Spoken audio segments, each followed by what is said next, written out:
Hello and welcome to our next flip preaching in our series Living in Lockdown, Finding God at Home. And we're going to look at a passage from Acts. We're skipping ahead, as it were, to after Pentecost. And we're going to be looking at Acts chapter 5, verses 12 to 32. Now, in this section, we are told that the apostles are teaching. They're teaching in the temple, they're teaching elsewhere.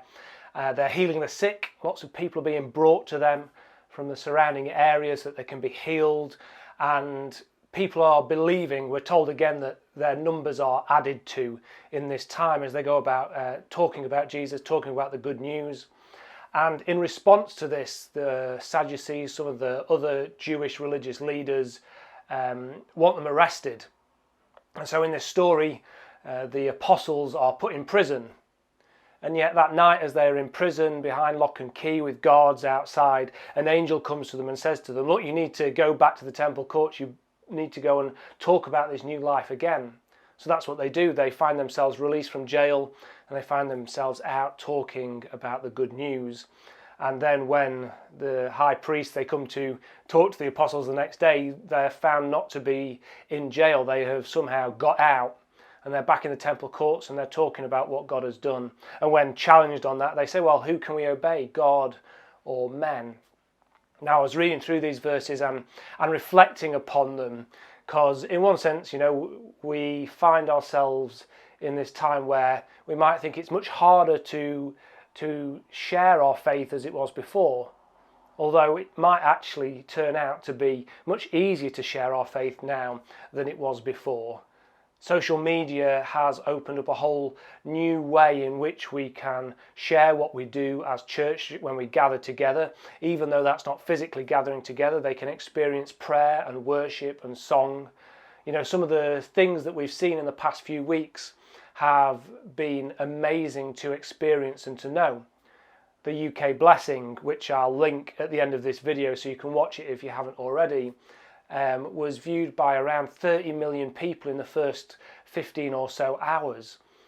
Our services, when we put them out on YouTube, there may be kind of 30, 40 of us gathered watching them live, but then they reach around 400-500 people after that. Our circuit services that we do on a Sunday can reach over 1,000 people. Easter Sunday, we easily hit nearly 2,500 people experiencing part or all of that service that we share together.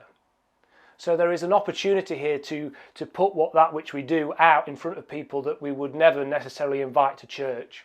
Just with a simple click on a share button on a Facebook page or a YouTube link can allow others to experience and to hear the good news in a way that they wouldn't have done before at this time.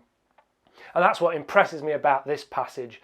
Throughout it we are told about the apostles sharing the good news, and when they're put in jail to stop them sharing the good news, God releases them so that they can go back and that they can talk about this new life and they can share the good news again. And it challenged me to think about, what does it look like to share the good news at this time? And I think we're doing it. I think we're doing it through our actions when we look to support and care for our community, whether it be do some of those practical things we might have done, like pushing our phone numbers through people's doors so that if they need help, they can contact us, leaving presents for them, sending out gifts and other things to people just to know that they're cared for and that we're thinking and praying about them.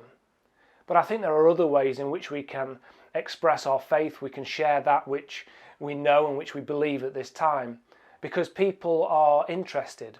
People want to know about prayer. They want to know about those things that we have shared for many years and maybe have kept as our best kept secret, locked away, not wanting anyone else to join in, or just not quite knowing how we express that.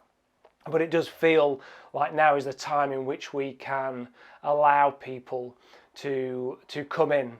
That we can actually, it's easier for us to open up our doors and to welcome them in, even if it's not face to face, but we can start to preach that good news. And so we have this story in Acts which tells us about the apostles and how even though they had everything stacked against them, they were arrested by religious leaders, they were put in jail, they were warned not to speak of the good news, They had this underlying sense that they had to obey that which God was doing. And that which God was doing was saying, go and do and share that which I called you to do and share. Go and be what I called you to be. And so as we continue in this lockdown period, and as we've had news over the weekend of what our coming out of lockdown might look like, we know that churches probably won't even have to be able to think about meeting in some way till after the 4th of July. And even then it may be further back than that by the time we can put the right precautions in, depending on what they are. You know, we are faced with a long road ahead of us. That means we're not going to be able to do some of those things that we've been able to do for many, many years in the past. But what we can do is we can discover what God is calling us to do now. You know, these apostles had heard that which Jesus had inspired them to do on the day of Pentecost when he sent them out. And they went and they shared the good news and they prayed for healing and they saw amazing, wonderful and mind-blowing things happen. And they continue to seek and to follow that which God was doing for them.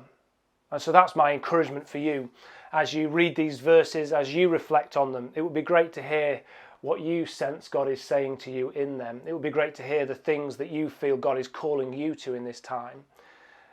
And then to say, how can I do that right now?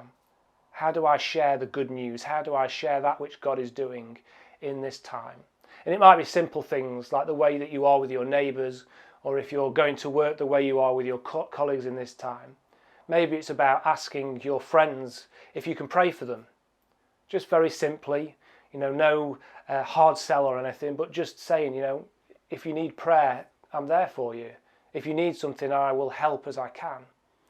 Or maybe it's just clicking the share button on a post, sharing this video with others for them to see. Maybe that's what is the thing that opens the door that allows you to build a relationship and to have other conversations with your friends, family, or whoever it might be. We're going to be gathering again Thursday at 7 o'clock on Facebook and YouTube. So if you want to watch as we go deeper into these passages, that would be wonderful. And we will see you gathered there together. If you want any prayer, if you want anything or need any support with anything, please let us know in the office or by contacting me via email or phone or whichever way you want. And we will continue to help and support and to try and work out what it means to live in lockdown, to find God and what he is doing in the here and now. It's been great sharing with you, and I will see you again soon. Take care. Bye.